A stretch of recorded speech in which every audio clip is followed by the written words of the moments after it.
Welcome to Priya Health and Fitness Academy. So in this particular video, we actually are doing an assessment to see why you may have issues either in your hips, inside of your knees, your back, for instance, or even having a shoulder elevated on a scoliosis C-curve, meaning this way, or S-curve, where your spine does different things, even having your head this way, right there. The first thing that we have to consider are our foundation.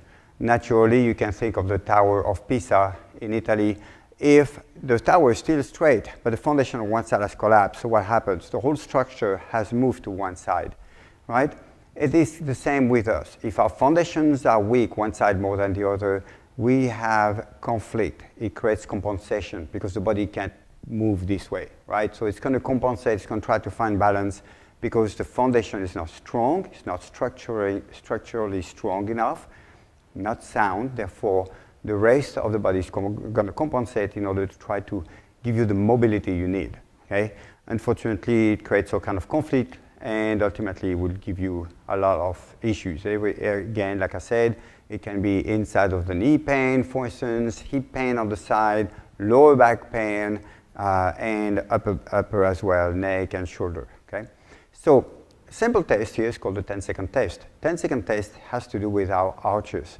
See, if our arch are weakening on one side more than the other, it will displace our hips this way. Also creates a torque on the knee, which ultimately can become what is known as knock knee, where your knee is actually rolling and going this way right here, stretching the ligaments, the tendons over here, giving you all kind of pain in the hips right here, trying to compensate. Your body's trying to bring that knee back, being properly structurally correct, but it's really hard when the foundation is actually giving you the pull this way, okay? Think of the Tower of Pisa falling this way and having a bunch of cable on that side to keep the tower as upright as possible this way, and the muscles are exactly doing that. There's increased tension in the hip area, in your IT band, lower back, in order to compensate for your arch falling this way and bring the knee in that direction. You can't walk that way, right? So what you do automatically is tense up right here in order to compensate.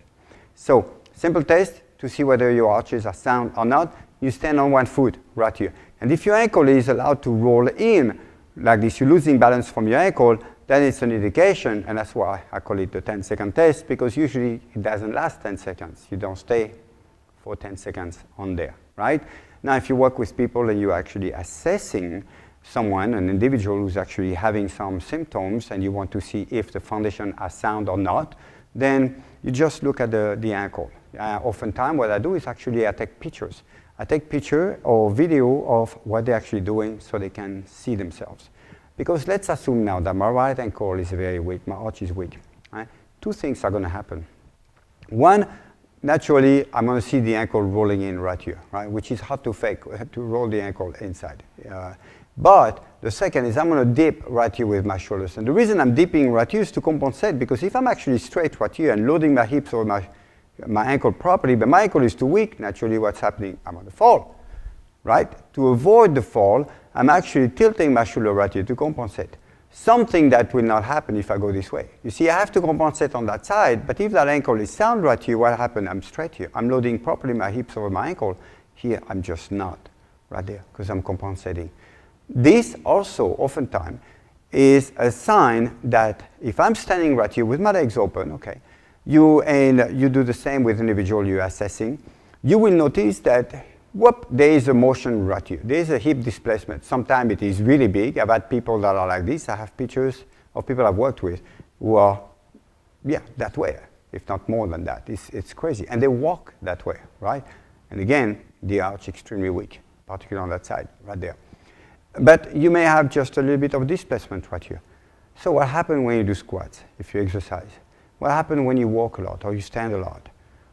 It creates all kind of compression, all kind of issue, right? Compression of the spine on one side, compression in the middle right here if it's a C-curve right here. You compress at the bottom here, you compress here, right there, and then oftentimes your neck goes this way here, and your shoulder is elevated right there, okay? So that would be a C-curve, and an S-curve would be the opposite. Even though your hips on that side, that shoulder is elevated, and that's an S-curve. And that's a byproduct, again, of your arch, or the arch of the individual that you are testing. Again, very simple. The way you assess it is you ask that person to just stand, or you stand on one foot, whether you have shoes or no shoes, and you evaluate exactly what's going on with that ankle. Is the ankle rolling in? Are you falling? Are you compensating? Is the shoulder dipping? Is it not? Look in the mirror doesn't lie. In that case, you look at doing the body alignment protocol. The whole body alignment protocol really targets everything from the foundation all the way to the top of your, basically of your neck, rebalancing your C-curve, rebalancing your spine through various exercises that are very simple to do that you pretty much can do anywhere, which is really nice. The goal here is to give you control so that you know what to do and not depending on the facility, for instance, for a lot of equipment, but actually something you can do at home as often as you can to create a new norm. The term a new norm, meaning that you want to retrain your body to function a different way than it has. If you've been like this and you always behave this way physically, then you have to try to correct that. For that, you have to do exercises that are simple as often as you can to have that proper alignment, okay? So the body alignment protocol would be perfect if you have any of those symptoms that have to do with a C-curve, the pain in your hips, hip displacement, inside of your knee pain, and so on.